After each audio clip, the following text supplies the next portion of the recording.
Hello everyone, কেমন আছো সকলে? দেখো আজকে বিকেল থেকে ব্লগটা শেয়ার করছি। সন্ধ্যে থেকে রাত্রি অবধি কী করি সব কিছুই তোমাদের দেখাবো। আর এখন দেখো মোমো এই শশাটা পেয়ে খোসাটাও ছাড়াতে দিল না, ওটাই মানে আস্তে আস্তে খাচ্ছে আর এটা ওটা বলছে।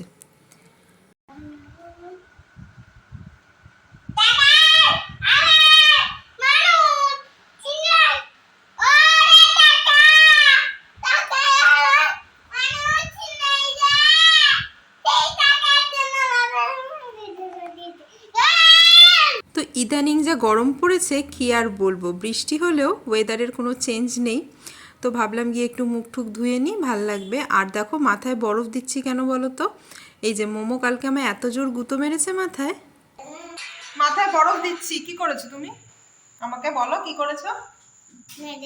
কেন মেরেছো? কেন আমাকে কি দিয়ে মেরেছো?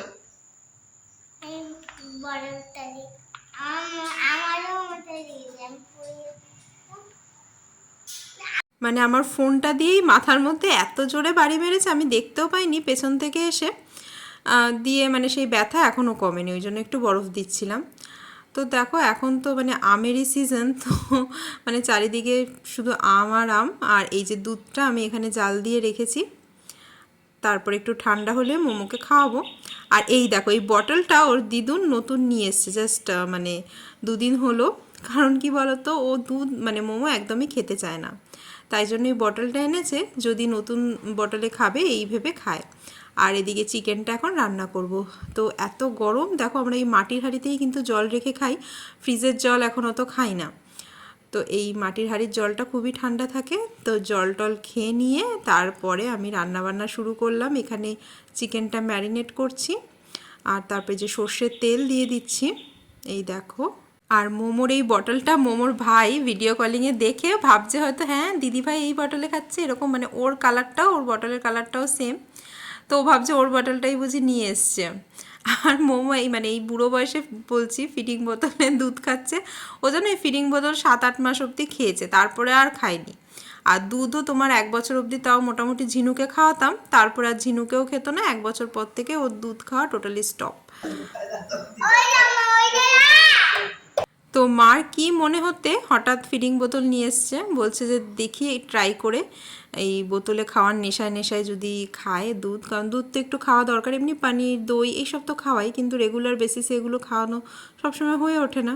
আর দুধটা যদি রোজ একটু করে খাওয়ার অভ্যাস রাখে তাহলে তো খুবই ভালো। এই সময় তো দুধ দই এগুলো মানে ক্যালসিয়াম রিচ খাবার, তো সবাইকেই খেতে হয়, আর বাচ্চাদের তো আরও বেশি করে, বলো।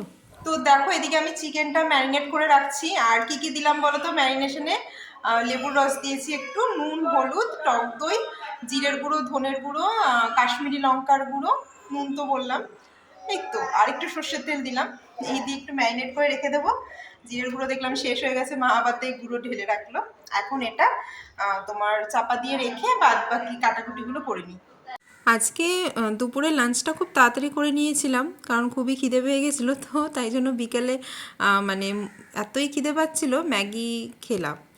কিন্তু সেটা তো আর মোমোর বাবা জানে না। তো মোমোর বাবা দেখো আবার এই যে আমাদের এখানে নতুন একটা খুলেছে সব ব্রাঞ্চ বলে, ওখান থেকে ওই তোমার প্যাটিস ইন্টারনেট এইসব নিয়ে এসছে। তো সেটাই এখন আবার খাচ্ছি। আমি বললাম আজকে না আনলেও পারতে, আজকে একটু আগেই ম্যাগি খেলাম।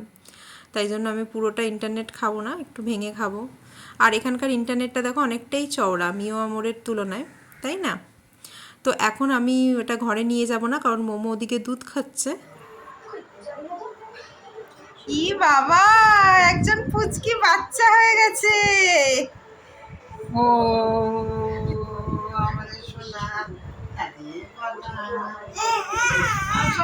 দেখো তোমার পুচুমা কি করছে।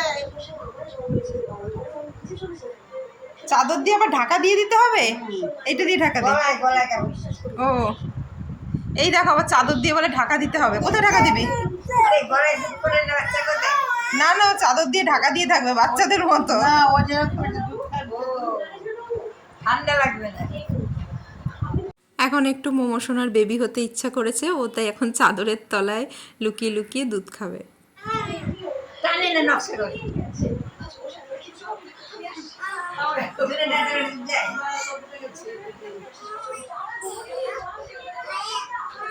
তো দেখো আমি ওর থেকে লুকিয়ে লুকিয়ে ডাইনিংয়ে বসেই খাচ্ছি, কারণ ঘরে নিয়ে গেলে এখন দুধ ছেড়ে এইসব খেতে চাইবে, তাই ভাবলাম আগে ওর দুধটা খাওয়া হয়ে যাক তারপরে নিয়ে যাব। আর ইন্টারনেটটাই বেশি ভালো ছিল খেতে, প্যাটিসটায় কেমন গরম মশলার একটা গন্ধ আসছিল, যেটা একদমই ভাল লাগছিল না, কিন্তু ইন্টারনেটটা কিন্তু খুব ভালোই মানে লাগছিল। তারপরে দেখো মোমো আবার ওর বটলটা এনে এখানে রেখে দিল, একটুখানি খেয়ে আবার বাদবাকিটা এখানে রেখে পরে খাবে। তো আবার ওয়ার্ল্ড এনভায়রনমেন্ট ডে উপলক্ষে মোমোদের স্কুল থেকে বেশ কয়েকটা প্রজেক্ট করতে দিয়েছে, একটা ভিডিও বানাতে দিয়েছিল অ্যাক্টিভিটির ওপর, সেটা তোমাদের সাথে শেয়ার করেছিলাম এই চ্যানেলেই। আরও কিছু প্রজেক্ট আছে সেগুলো বানাতে হবে, তাই জন্য ভাবলাম এদিকে তাড়াতাড়ি চিকেনটা বসিয়ে তারপর ওগুলো নয় বানানো যাবে। আর দেখো আজকে ভাবলাম চিকেনটা একটু অন্যরকম বানাই, মানে এমনি নর্মালি তো গুঁড়ো মশলা বা মিক্সিতে পেস্ট মশলা দিয়েই বানাই, আজকে আদা রসুন লঙ্কা জিরে এগুলো একটু শিলে বেটে নেবো ভাবলাম। দেখি শিলে বাটা মশলার স্বাদ তো শুনেছি মানে রান্নার স্বাদ অন্যরকম হয়, তাই জন্য আজকে একটু ট্র্যাডিশনাল ওয়েতেই কিন্তু রান্নাটা করছি। আর একটু গরম মশলা আমি বেটে নিয়েছিলাম এর সাথে, দুটো এলাচ একটা দারচিনি। তো এই দেখো সব মশলাগুলো বেটে তারপরে এই চিকেনটা তো ম্যারিনেট করে রেখেছি আগে, তো এই মশলাগুলো কিন্তু আবার চিকেনের মধ্যে দিয়ে দেবো। তো ওদিকে তোমাদের দাদা ভাই এখন মুড়ি খাচ্ছে, বলছে প্যাটিস খাবো না, আমি বলছি একটুখানি খাও, বলছে একটুখানি ভেঙে খাবো এরকম বলছে, বলছে তোমাদের জন্যই তো এনেছি আমি খাবো না। তো দেখো এই যে আদাটাও আমি চিকেনে দিয়ে দিলাম, আর এদিকে সব কাটাকুটি করে রেডি করছি। তো তোমরা চিকেনের রেসিপিটা দেখতে থাকো, আশা করি তোমাদের ভালো লাগবে। চলো এদিকে সব রেডি, এখন ঝপাঝপ চিকেনটা রান্না করে ফেলি।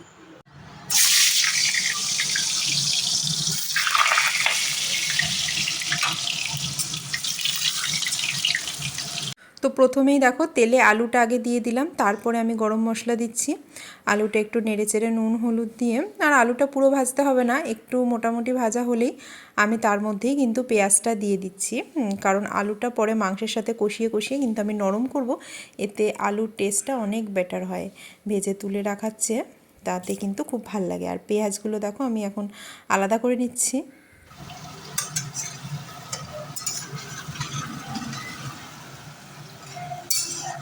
পেঁয়াজটা কেটে কড়াইতে দেওয়ার সময় দেখে আটকে যায়, মানে পুরো পেঁয়াজটা কেটেছি, একটা মাথার কাজটা হয়তো আটকে আছে, তাই জন্য আবার খুন্তি দিয়ে চালাচ্ছি। দেখো তোমাদের হয় এরকম যে কেটে দিলে কিন্তু কড়াইতে গিয়ে মনে হচ্ছে যেন আস্ত পেঁয়াজই দিয়ে দিলাম। এই দেখো আমার সব পেঁয়াজ এখন ছেড়ে গেছে, এই যে এটা আস্ত আছে, কেটেছি ঝিরিঝিরি করে কেটেছি, তো মাথার কাজটা দিয়ে আটকেছি। তো এখানে দেখো পেঁয়াজটা কিন্তু লাল করে ভাজতে হবে, পেঁয়াজ ভাজাটা যত ভালো হবে মাংসের কালারটা কিন্তু তত বেটার আসবে।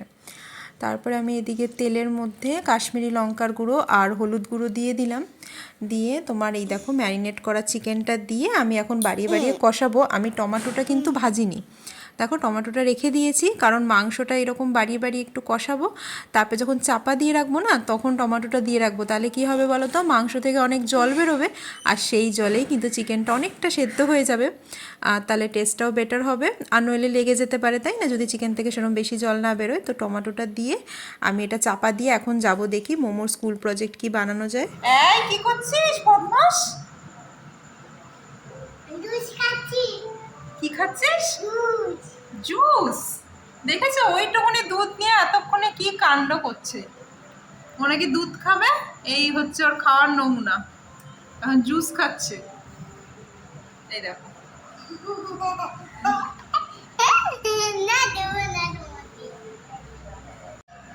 দুষ্টু বুড়ি একটা, দুষ্টু বুড়ি। আবার আমাকে বলছে ভিডিও করো, হাতে কি পড়েছে সেগুলো এত বড় বড়, কি চুড়ি? ম্যামের মতো। ম্যামের মতো? এগুলো তো আমার চুড়ি। কোন ম্যামের মতো চুড়ি পরেছিস? কোনের মনে জানো না? না এগুলো তো আমার চুড়ি বাবা। কোনের মধ্যে জানো না? এই তোমার স্কুলে প্রজেক্ট দিয়েছে, ওগুলো কে করবে? প্রজেক্ট করতে হবে। তুমি জানো না, আমি যে গেলাম, তুমি যে আমার জানো না। তো এক এক করে আগে সব জিনিসপত্রের দিকে জড়ো করছি, কি বানাবো এখনও কিন্তু আমি বুঝে উঠতে পারছি না, মানে বলেছে মাই হ্যাপি আর্থের ওপর, কিছু একটা ক্রিয়েট করতে হবে। এবার আমি একটা আইডিয়া করে কিছু একটা মানে ভাববো, তারপরে মোমোকে বলে বলে ডিরেকশন দিয়ে ওগুলো করাবো। আর এই দেখো ওর কালার পেন্সিলের কী হাল, যতই ওকে নতুন কালার এনে দেওয়া হোক না কেন এরকম মানে টুকরো টুকরো করবে, এদিক ওদিক হারিয়ে ফেলবে। তারপরে পন্ডসের ডিব্বা এগুলো ভরেছি, আর ওই ডিব্বার ঢাকনিটায় দেখেছো ওগুলো ওয়াটার কালার দিয়ে সব ওরকম গুলে গুলে ওরকম করেছে আর কি। তো এখন বসে বসে ভাবছি কী করব। তারপরে দেখো ওই মানে ওই পন্ডসের যে ডিব্বাটার যে ঢাকনিটা ওটা দিয়েই কিন্তু আমি আর্টটা ওকে করাচ্ছি। তাহলে ভাবলাম যে ওর পক্ষেও ইজি হবে সার্কেলটা করতে। তো ওকে আমি বলছিলাম, ও সেই মতো করছিল। তো কিছু ওই প্যাস্টেল কালারও নিয়ে নিয়েছি, কিছু ওয়াটার কালার নিয়েছি। এই তো আমাদের আর্ট হয়ে গেছে, বুঝেছো কি সুন্দর, কি সুন্দর বাবা দেখা, কি সুন্দর। এটা কালার করতে হবে এবার। এই দেখো আমরা কালার করব, কি মজা। আগে ব্লু করবে। হ্যাঁ ব্লু করবে, আর ব্লু কালারের তো ব্লু করব না। এখানেও দেখো কালার আছে, কোনটা দিয়ে করবে? এটা দিয়ে? ঠিক আছে। আগে এটা আগে এই ব্লুটা। তো এদিকে তো মোমো খুবই ইন্টারেস্টেড, মানে ও কী বানাবে সেটা নিয়ে দেখো। আর ওই ইয়ারবাডটা নিয়েছি কেন বলো তো, তাহলে মানে ওয়াটার কালারটা করতে সুবিধা হবে। তুলি দিয়ে করাচ্ছে, ওটা দিয়ে ওকে বললে ও মানে সহজে বুঝতে পারবে, তাই না? আর এদিকে এইসব করতে করতে না আমি ভুলেই গেছি চিকেনের কথা, জানো তো। এখানে মানে এই দিকে আমার মাইন্ডটা ছিল, তো ওদিকে যে চিকেন বসানো আছে সেটাই মাথায় নেই। এবার এটা করো,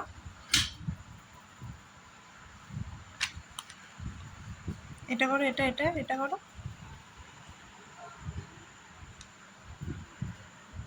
যে করেছি। করেছো? এবার এখানটা ব্লু কালার করো।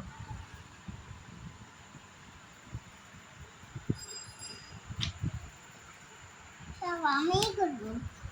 আমি চোখের ভিতর না, বাইরেটা করো। হুম। হুম।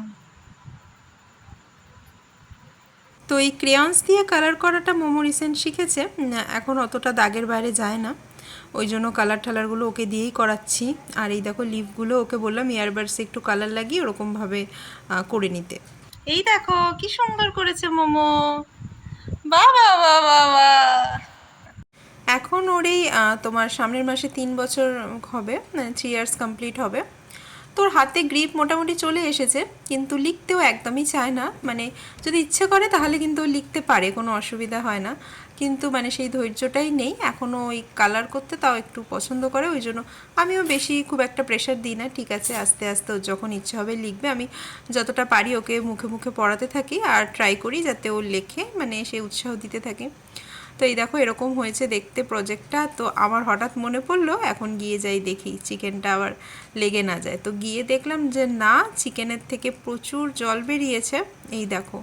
আর আলুগুলো মানে নরম হয়ে গেছে, তো ভেঙে যেত। তা আলুগুলো আমি তুলে রাখলাম, তারপরে এই ঝোলটা এরকম শুকিয়ে দেখলাম চিকেনটা অনেক নরম হয়ে এসছে, বুঝলে। তাই চিকেনটা আমি ওরকম বাড়িয়ে বাড়িয়ে এখন জলটা শুকিয়ে নেব। আর এদিকে একটু জল ফুটিয়ে গরম জল দিয়ে মানে ঝোলের মতন আবার কমিয়ে চাপা দিয়ে রাখলাম। আর ঝোলে 3-4টে আস্ত লঙ্কাই দিয়ে দিলাম, কারণ মোমো তো খুব একটা ঝাল খেতে পারে না। তাই ভাবলাম ওর চিকেনটা তুলে নেব, তারপরে আমাদের মানে ঝাল না লাগলে ভাতের মধ্যে লঙ্কাটা নরম হয়ে যাবে, মেখে নেব, তাহলে কোনোই অসুবিধা হবে না। আর এই দেখো প্রজেক্টটাও কমপ্লিট, মাই হ্যাপি আর্থ। তো লাস্টে গ্রেভিতে একটু তোমার ঘি, গরম মশলা আর কাসুরি মেথি একটু গুঁড়ো দিয়ে দিলাম, দেখো। আর এটাই যে চাপা দিয়ে তোলার পরেই দেখো কি সুন্দর কালারটা যেমন এসছে, খেতেও কিন্তু মানে খুবই সুন্দর হয়েছিল। তো এই সব রান্নাবান্না করলাম, তারপরে ভাত দিয়েই খাবো, মোমোকে ভাত খাইয়ে দিলাম। আর এখন একটু করব স্কিন কেয়ার। আমারও খাওয়া হয়ে গেছে যদিও।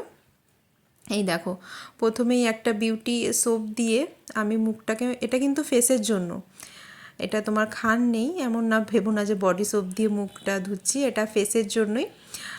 তো এটা দিয়ে আগে মুখটা ক্লিন করে রাখলাম, আগে মুখে এরকম ফেনা করে তোমার 1 মিনিট 2 মিনিট ওয়েট করতে হবে, তারপরে মুখটা ভালো করে ক্লিন করে নিতে হবে। তো রাতে শোয়ার আগে অবশ্যই মুখ ক্লিন করে একটা ময়েশ্চারাইজার লাগানো খুবই ভালো স্কিনের পক্ষে। তো এই দেখো এখন আমি নাইট ক্রিম নিয়ে নিচ্ছি, আর এটা 2-3 দিন ধরে ইউজ করছি, তো খুবই ভালো রেজাল্ট পাচ্ছি। তাই জন্য এখন দেখো এই যে মুখে নাইট ক্রিমটা মেখে নিলাম, আর ব্যাস এই আমার স্কিন কেয়ার রুটিন রাত্রের কমপ্লিট হয়ে গেল। তো চলো আজকে ব্লগটা এখানেই শেষ করে দিচ্ছি। আর তোমাদের আজকের ভিডিওটা কেমন লাগলো অবশ্যই জানিও কমেন্ট করে। সবাই খুব ভালো থেকো। দুষ্টু বুড়ি বাই বলে দাও। বাই। আমরা এখন ঘুমাবো। আমরা এখন ঘুমাবো না, তা কি করবো? আমরা এখন গান করবো, তাকে মানুষ